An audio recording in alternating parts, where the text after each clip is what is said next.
Guys, so part 2 ng video natin today. So, nagpalit na ako ng damit since sobrang pawis na ng damit ko. Sobrang init. Binuksan ko na rin yung electric fan na isa. So, baka may naririnig kayong ingay. Yung electric fan yun. Hayaan nyo na lang. Since naman yung part 1 natin, puro fast-forward yung nangyari. So, dito na tayo maglilinis sa dining area namin. Since na lagi naman siyang malinis. Actually, malinis naman to since wala naman kumakain talaga dito. Doon ako sa bar kumakain. Hindi rin siya masyadong pinupuntahan ng pusa namin. Yung pusa naman kasi lagi nandito sa either nasa room or nandito sa mga sofa nakahiga. So ito, vacuum na lang nang gagawin natin. So mag-start tayo para mabilis tayo matapos. Dahil meron pa tayong gagawin na isa pang video dito naman sa bandang bar. Yun, magpupunas tayo doon. Sige. So start na natin guys.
Guys, tapos na tayong mag-vacuum, magpunas. So, next natin yung bar sa bar na tayo.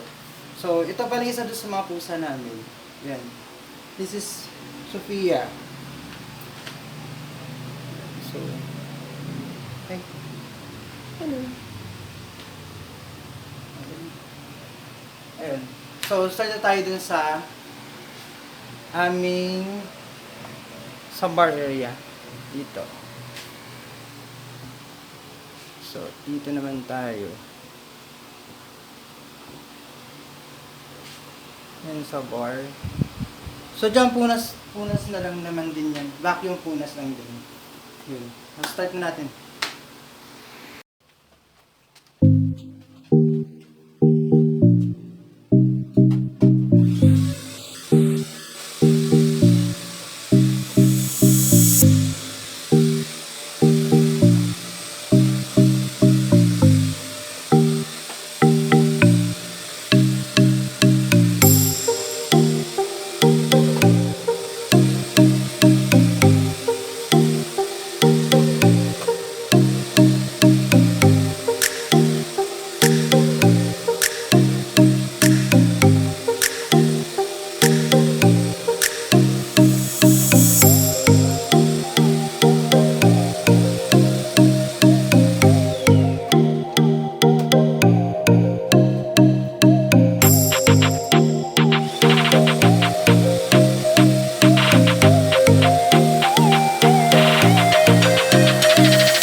tayong maglinis guys. So tapos na yung malinis ng sala, to yung dining, tsaka nung bar kanina. So siguro i-feature ko na lang kapag wala na akong ginagawa. Yung auxiliary kitchen namin, yung dirty kitchen na tinatawag. So yung kasi siyang tawagin dirty kitchen since na dirty na nga, tapos dirty kitchen pa. Double kill na yun. Okay, so feature natin siya. For then my next other videos, please stay tuned.